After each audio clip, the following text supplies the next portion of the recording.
পারুল cookings থেকে আমি পারুল আজকে চিকেন কড়াই রেসিপি আপনাদের সাথে শেয়ার করব।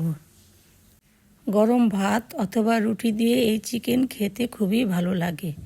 তাহলে চলেন রান্না করি। রান্না করার জন্য প্রথমে একটি প্যানে তেল দিয়ে তেলটা গরম হয়ে আসলে চিকেন দিয়ে দিব।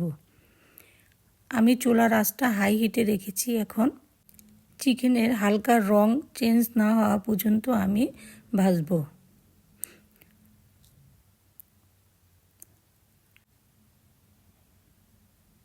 রংটা চেঞ্জ হয়ে গেলেই আমি এর মধ্যে হাফ কেজি টমেটো এর মধ্যে দিব। একটি ঢাকনা দিয়ে 10 মিনিট আমি রান্না করব। 10 মিনিট পর আমি টমেটোর গায়ের খোসাটা তুলে নিব।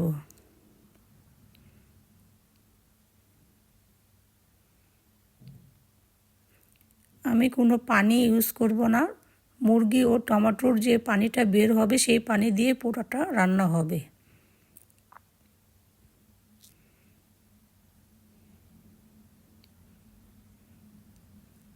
হালকা ভেজে এর মধ্যে আমি স্বাদ মতন লবণ, 1 টেবিল চামচ মরিচের গুঁড়া, 1 চা চামচ হলুদের গুঁড়া, 1 চা চামচ জিরার গুঁড়া, 1 চা চামচ গরম মশলার গুঁড়া, 1 চা চামচ ধনিয়ার গুঁড়া, চিকেন কড়াই মশলা এখানে আমি 2 চা চামচ নিয়েছি। কয়েকটি কাঁচামরিচ কেটে দিয়েছি। মশলাগুলো আমি মাংসের সাথে ভালো করে নেড়ে মিশিয়ে দিব। 1 টেবিল চামচ আদা বাটা, 1 টেবিল চামচ রসুন বাটা দিয়ে আমি মিডিয়াম আঁচে ভালো করে কষিয়ে নেব।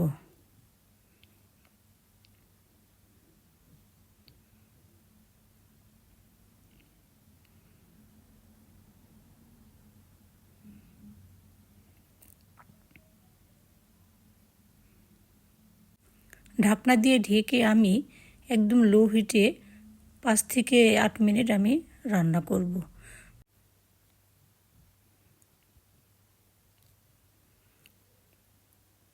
মাংস সিদ্ধ হয়ে গেলে এখানে আমি 1 কাপ পরিমাণ পেঁয়াজ, হাফ কাপ পরিমাণ সবুজ ক্যাপসিকাম, হাফ কাপ পরিমাণ লাল ক্যাপসিকাম দিয়ে দিব।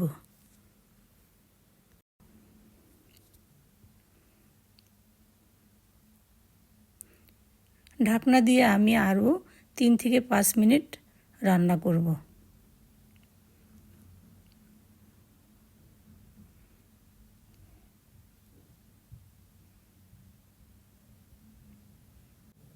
আমি কিন্তু একদমই পানি ব্যবহার করিনি। পানি ছাড়াই সম্পূর্ণ মুরগি আমি রান্না করে ফেললাম।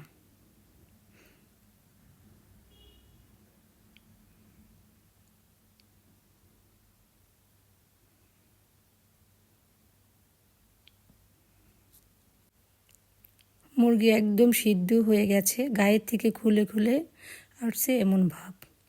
এখন আমি নামিয়ে ফেলব।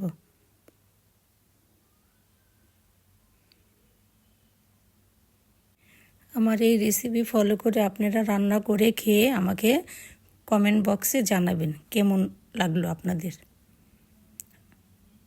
আশা করি ভালোই লাগবে। আল্লাহ হাফেজ।